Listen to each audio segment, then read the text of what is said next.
nothing can compare. Come, let us adore Him.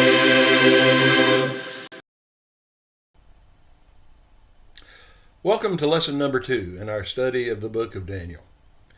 Chapter 1 closed with glowing accolades for Daniel and his 3 young friends. In every matter of wisdom and understanding about which the king questioned them, he found them 10 times better than all the magicians and enchanters in his kingdom. Daniel 1 and 20. The events of chapter 2 illustrate just how much Daniel and his friends distinguished themselves in the court of Nebuchadnezzar. And so let's begin reading chapter 2. Now in the 2nd year of the reign of Nebuchadnezzar, Nebuchadnezzar had dreams, and his spirit was troubled, and his sleep left him. Then the king gave orders to call in the magicians, the conjurers, the sorcerers, and the Chaldeans to tell the king his dreams. So they came in and stood before the king. The king said to them, "I had a dream, and my spirit is anxious to understand the dream." Then the Chaldeans spoke to the king in Aramaic. "O king, live forever. Tell the dream to your servants, and we will declare the interpretation." The king replied to the Chaldeans, "The command from me is firm. If you do not make known to me the dream and its interpretation, you will be torn limb from limb, and your houses will be made a rubbish heap. But if you declare the dream and its interpretation, you will receive from me gifts and a reward and great honor. Therefore declare to me the dream and its interpretation." They answered a second time and said, "Let the king tell the dream to his servants, and we will declare the interpretation." The king replied, "I know for certain that you are bargaining for time, inasmuch as you have seen that the command from me is firm, that if you do not make the dream known to me, there is only one decree for you. For you have agreed together to speak lying and corrupt words before me until the situation is changed. Therefore, tell me the dream, that I may know that you can declare to me its interpretation." The Chaldeans answered the king and said, "There is not a man on earth who could declare the matter for the king, inasmuch as no great king or ruler has ever asked anything like this of any magician, conjurer, or Chaldean. Moreover, the thing which the king demands is difficult, and there is no one else who could declare it to the king except gods, whose dwelling place is not with mortal flesh." Because of this, the king became indignant and very furious, and gave orders to destroy all the wise men of Babylon. So the decree went forth that the wise men should be slain, and they looked for Daniel and his friends to kill them. It is the 2nd year of Nebuchadnezzar's reign, and by the somewhat complicated Babylonian method of reckoning the years of a king's reign, that would make it about the year 603 or 602 BC. Daniel and his friends had now been in Babylon for about 3 years, and were probably just completing Nebuchadnezzar's re-education program for gifted young men. The text says that the king had dreams, plural, which might be indicative of a recurring dream or nightmare. However, he seems to have had one particular dream, one that he sensed carried a message of utmost importance that he could not remember. And it had him so disturbed about what it might mean that he couldn't sleep. So Nebuchadnezzar called in all his court wise men, the magicians, the enchanters, the sorcerers, the astrologers, literally the Chaldeans. These 4 designations are used almost interchangeably, and probably identified different ranks or guilds of practitioners of the magical arts. No distinction in the precise nature or methods used in their craft seems to be intended. The Chaldean guild derived their name from the ancient peoples who occupied and ruled the area of Babylon about 1,000 years earlier, around the time of Abraham. They seem to have been the most prestigious of the wisdom guilds. But one thing is certain, magic was a big business in Nebuchadnezzar's Babylon, and now it was time for the practitioners to either put up or shut up. Nebuchadnezzar commanded the wise men to tell him both the content and the meaning of his perplexing dream. Thus, he was conducting something of a trial by ordeal of the authenticity and integrity of his sages. If they could accurately divine the content of the dream, then they could be trusted to accurately interpret its meaning. And for this, they would be lavishly rewarded. If they failed, however, they would be exposed as frauds, and their lives and property would be forfeited. I think this gives us a bit of insight into the mind and character of Nebuchadnezzar. Like many ancient despots, he had the capacity for both ruthless cruelty and extravagant generosity. Unlike many, however, he seems to have been deeply insightful and intelligent.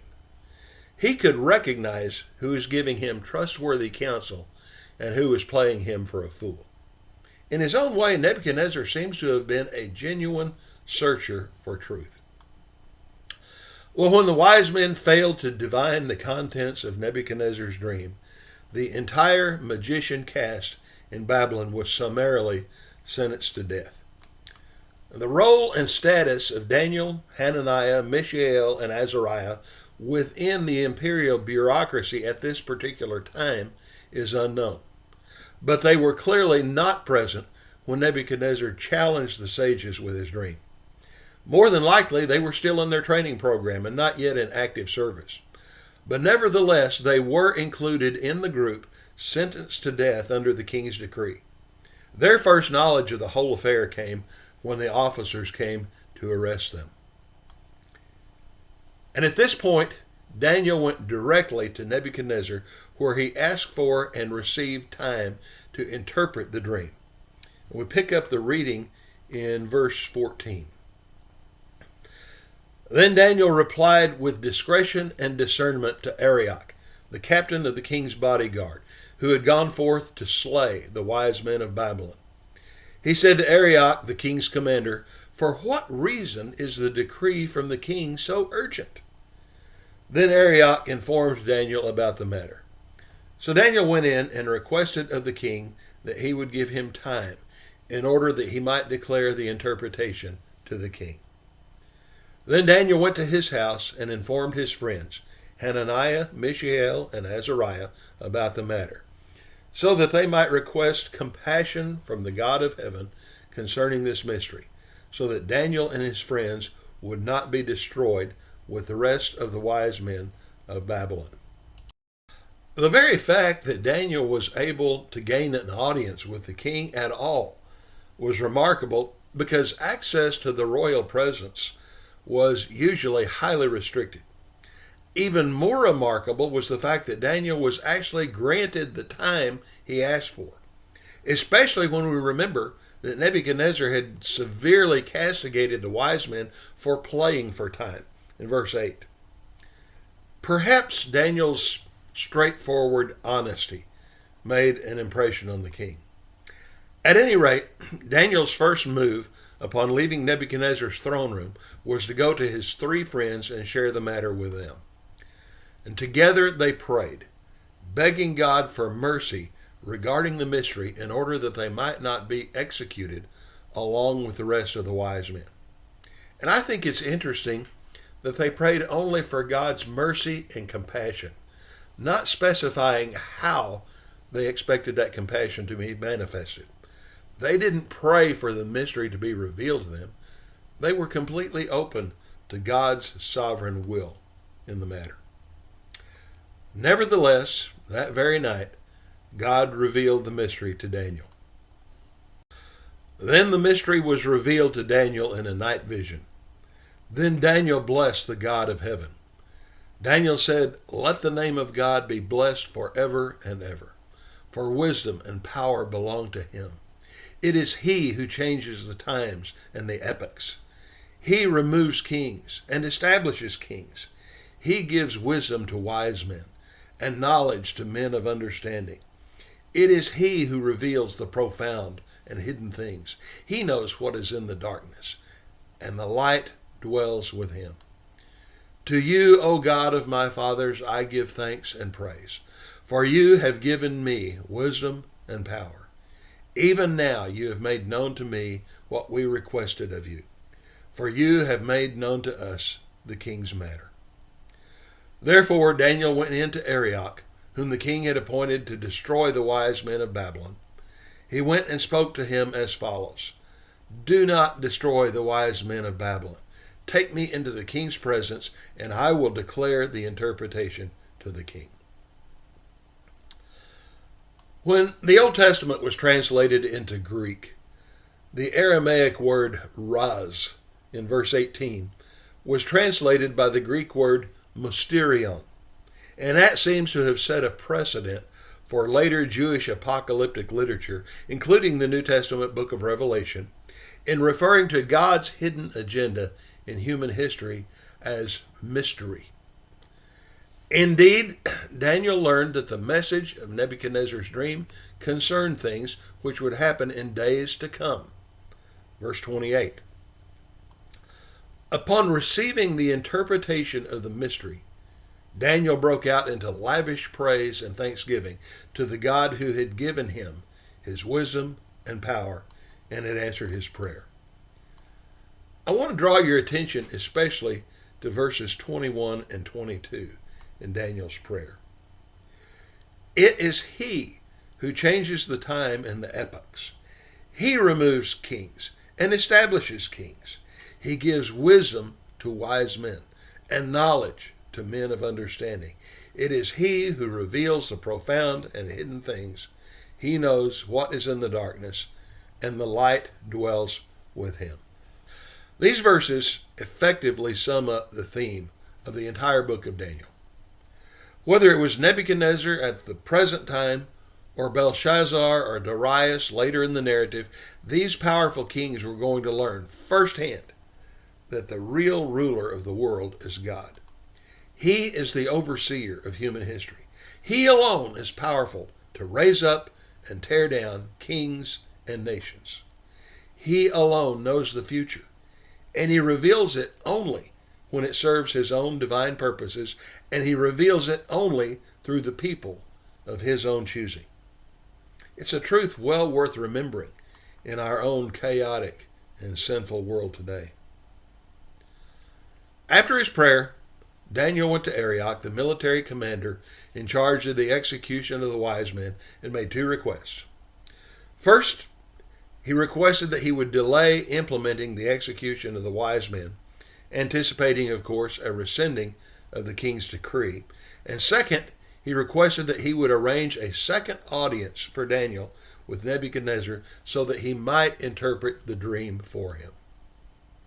Arioch quickly complies with Daniel's request, and soon Daniel stood before Nebuchadnezzar again. Then Arioch hurriedly brought Daniel into the king's presence and spoke to him as follows: I have found a man among the exiles from Judah who can make the interpretation known to the king. The king said to Daniel, whose name was Belteshazzar, Are you able to make known to me the dream which I have seen and its interpretation? Daniel answered before the king and said, As for the mystery about which the king has inquired, neither wise men, conjurers, magicians, nor diviners are able to declare it to the king. However, there is a God in heaven who reveals mysteries, and he has made known to King Nebuchadnezzar what will take place in the latter days. This was your dream and the visions in your mind while on your bed. As for you, O king, while on your bed, your thoughts turned to what would take place in the future. And he who reveals mysteries has made known to you what will take place. But as for me, this mystery has not been revealed to me for any wisdom residing in me more than in any other living man, but for the purpose of making the interpretation known to the king, and that you may understand the thoughts of your mind. Nebuchadnezzar's anxiety and anticipation were probably obvious in the tone of his voice when Daniel appeared before him the second time. Are you able to make known to me the dream which I have seen and its interpretation? Daniel's response was a marvelous testimony to the glory of his God and a denial of any extraordinary wisdom or power on his own part. There is a God in heaven who reveals mysteries, and this mystery has not been revealed to me for any wisdom residing in me more than any other living man. This would be the pattern for Daniel's relationship with Nebuchadnezzar for as long as the king lived. Nebuchadnezzar had, to say the least, a high opinion of himself, and he could go to great lengths to show off his wealth and power. But Daniel had a knack for putting the king in his place without being insolent or disrespectful.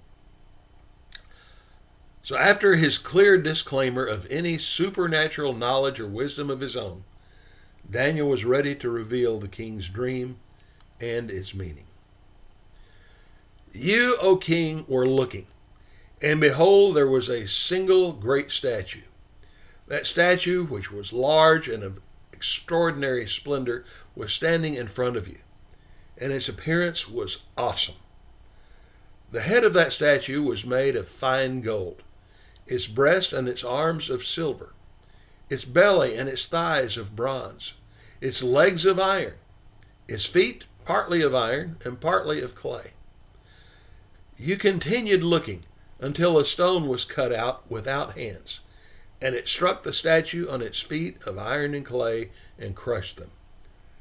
Then the iron, the clay, the bronze, the silver, and the gold were crushed all at the same time and became like chaff from the summer threshing floors, and the wind carried them away so that not a trace of them was found.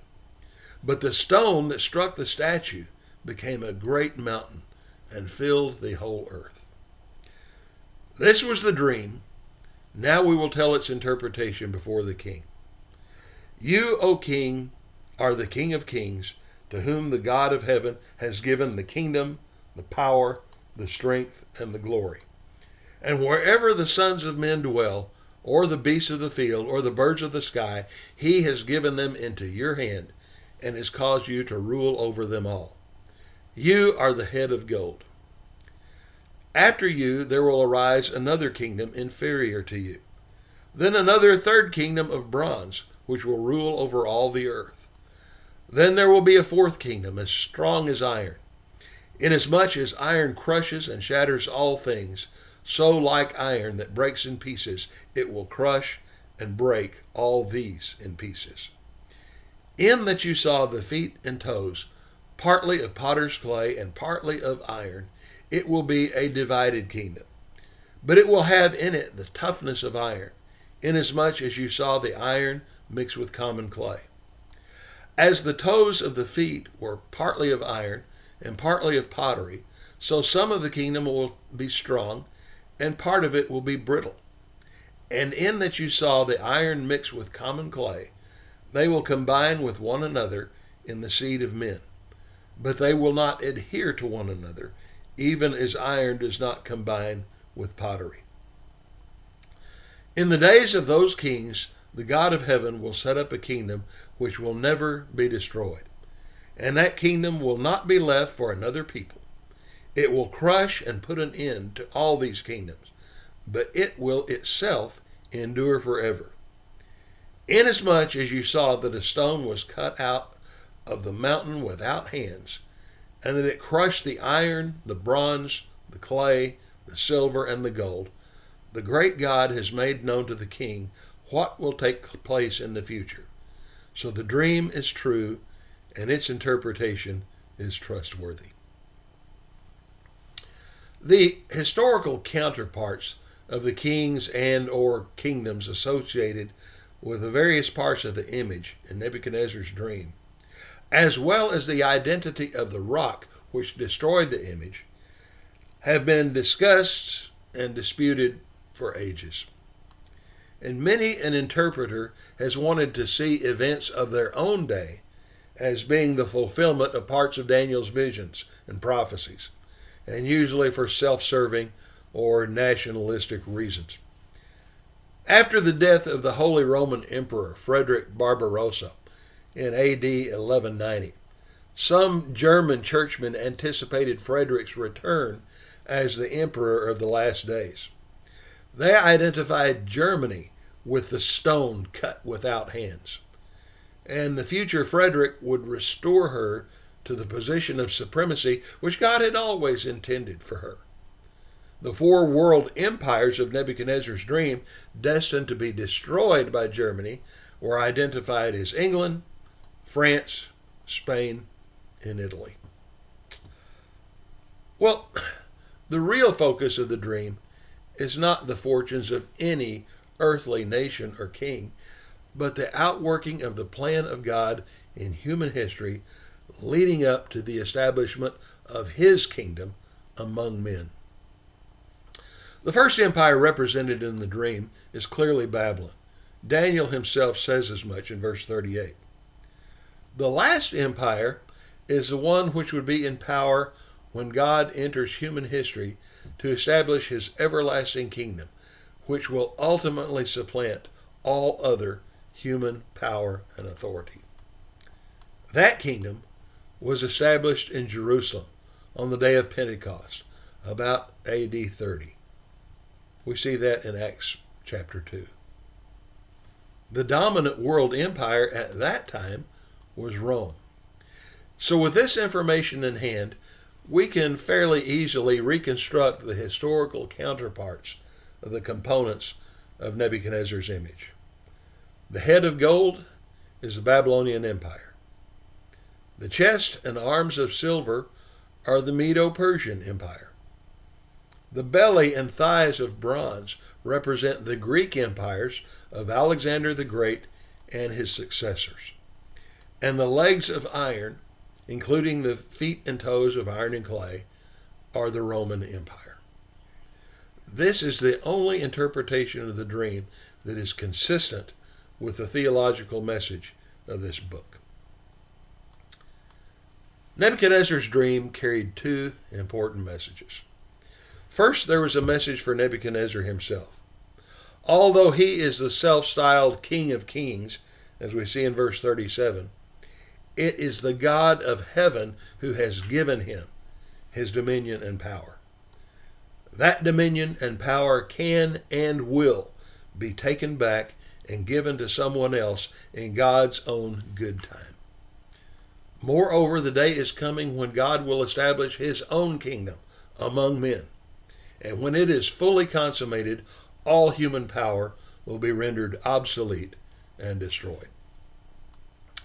Second, there was a message for the Jewish exiles. Although they are under bondage to a cruel pagan empire, God is still in control of the course of human history, and his righteous ends are being accomplished. And when God's purposes for these human kingdoms have been served, they will be blown away like chaff, leaving the kingdom of God without rivals and his people without enemies. Therefore, they have every reason to maintain faith and hope throughout their years of captivity. Well, the chapter closes with Nebuchadnezzar's response to Daniel's revelation of the dream. Then King Nebuchadnezzar fell on his face and did homage to Daniel, and gave orders to present to him an offering and fragrant incense.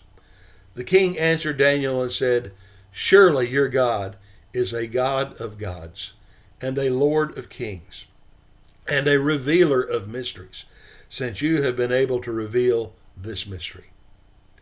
Then the king promoted Daniel and gave him many great gifts, and he made him ruler over the whole province of Babylon, and the chief prefect over all the wise men of Babylon. And Daniel made request of the king, and he appointed Shadrach, Meshach, and Abednego over the administration of the province of Babylon, while Daniel was at the king's court. On hearing Daniel's revelation and interpretation of his dream, Nebuchadnezzar recognized that he had heard nothing less than the word of God. He fell prostrate on the ground, worshiping the God of Israel in the best way he knew how, by paying homage to his prophet. At this time, Daniel was elevated to the position of ruler of the entire province, not the entire empire, but the entire province of Babylon, and he was placed in charge of all the wise men who clearly owed him their lives. Daniel's response to all these accolades was humble and responsible. He remembered the prayers and support of his three friends during the crisis, and he arranged for them to be appointed to administrative posts over the province. And in so doing, he demonstrated not only genuine gratitude, but a capacity for efficient and effective leadership, which would serve him well through many future crises in his life. And so, in the aftermath of God's revelation through Daniel of the meaning of his dream, Nebuchadnezzar was humbled, well, at least for the time being. We can't help but notice that the king confessed Daniel's God as a God, but not necessarily the God. He recognized Daniel's God as a revealer, but not the revealer of mysteries. Nebuchadnezzar still had much to learn, and most of that learning would come through the proverbial University of Hard Knocks.